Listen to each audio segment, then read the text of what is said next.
the second quarter with back-to-back deep threes, showcasing her incredible range and court awareness. Despite Angel Reese's efforts to respond, including some physical defense, Clark's skill and composure kept Indiana in control. The Fever continued to capitalize on their momentum, with Mitchell and Hull hitting timely shots, while Chicago struggled to contain Clark's relentless attack. As the game progressed, tensions rose, marked by aggressive plays and physicality, especially from Diamond DeShields, who repeatedly challenged Clark in ways that tested her patience. Yet Clark remained focused, converting crucial free throws and executing smart plays. Ultimately, Clark's masterful performance, combining scoring, playmaking, and leadership, propelled the Fever to a commanding victory, significantly impacting the Rookie of the Year race and solidifying her status as one of the league's brightest stars.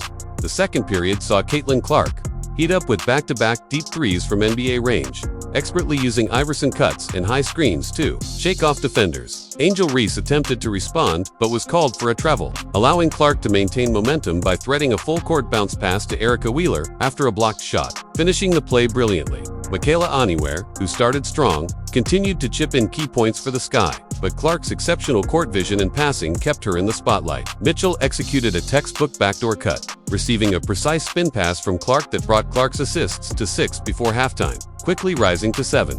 Mitchell stayed red-hot, curling from the corner off a screen and sinking a difficult long 2 over Cardoso. Erica Wheeler added a corner 3 and hustled down her own rebound to find Mitchell for another triple, forcing Teresa Weatherspoon to call a timeout with the Fever leading by 7.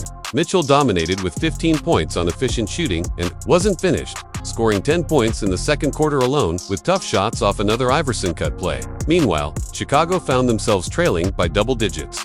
Rachel Banham provided some breathing room for the Fever with a free throw, but Clark immediately answered with a smart N1 play, showcasing her basketball IQ and keeping the Fever in control.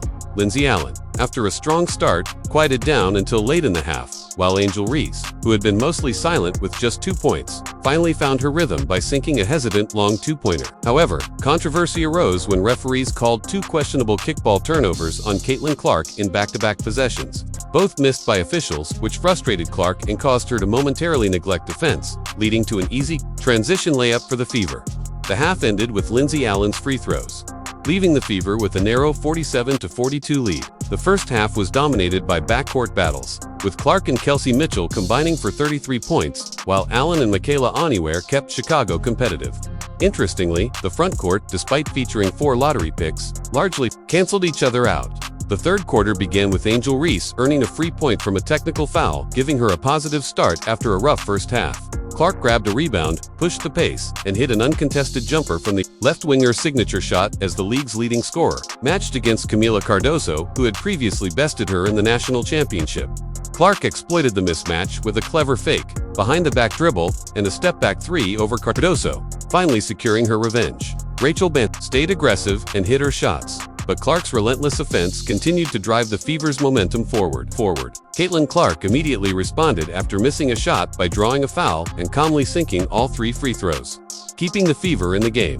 Meanwhile, the Sky stayed competitive from beyond the arc, with Michaela Aniware punishing them for doubting her range by sinking her 7th three-pointer of the contest. While the bigs had been quiet earlier, Nelisa Smith woke up, driving hard around Angel Reese, absorbing contact and finishing with an impressive and-one.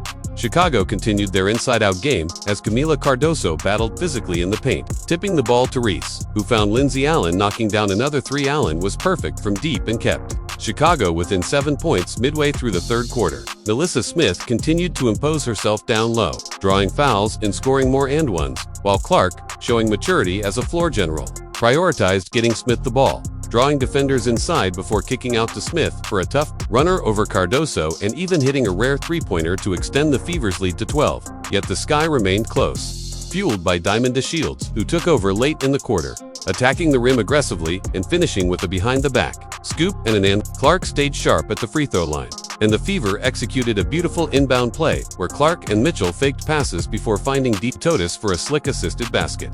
With under a minute left in the third, Harrison banked in a tough layup, and Dotis hit a free throw to push the Fever's lead to 14 heading into the final quarter. Chicago's hopes began slipping away early in the fourth quarter as Indiana struck first with a fast break, followed by a slick pick-and-roll between Cardoso and Allen that led to a tip and reverse layup from Mitchell, who reached her 80th point of the game. 14 of those coming in the quarter, signaling a commanding Fever lead. With 8 minutes remaining, Aaliyah Boston finally scored the Sky's first field goal, backing down Angel Reese and spinning to finish close to the basket. Shortly after, Clark and Boston demonstrated strong chemistry on a two-player screen, resulting in Boston's smooth jumper from the foul line, her first points of the game. Rachel Bannum then fired a three-pointer, setting a Sky record for most threes in a single game with 9, but Chicago still trailed by 15 due to their inability to dominate inside.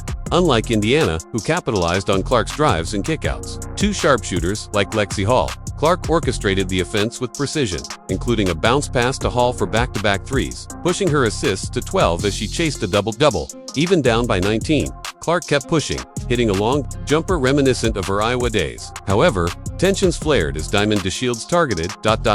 Clark faced unnecessary physicality from Diamond DeShields first, with elbows and shoulder bumps, then a reckless full-speed collision clearly aimed to injure. Visibly frustrated, Clark appeared to mouth that she wanted to punch DeShields but wisely walked away to avoid retaliation that could damage her reputation. The referee's fouls repeatedly sent Clark to the free throw line, where she added easy points before Fever coach Christy Sides subbed her out to protect her.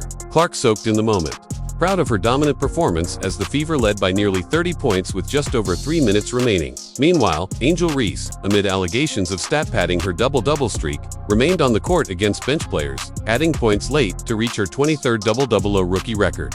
However, her impact during critical moments was minimal, raising concerns that her Rookie of the Year case may be overstated since she wasn't dominant when it counted. Ultimately, the Fever won comfortably 100-81, with Clark delivering a masterclass 31 points, 12 assists, and 4 rebounds, on efficient shooting, proving she was the game's standout. Indiana has surged to a 5-1 record since the All-Star break, signaling a serious contender, while the Sky appear headed for the lottery.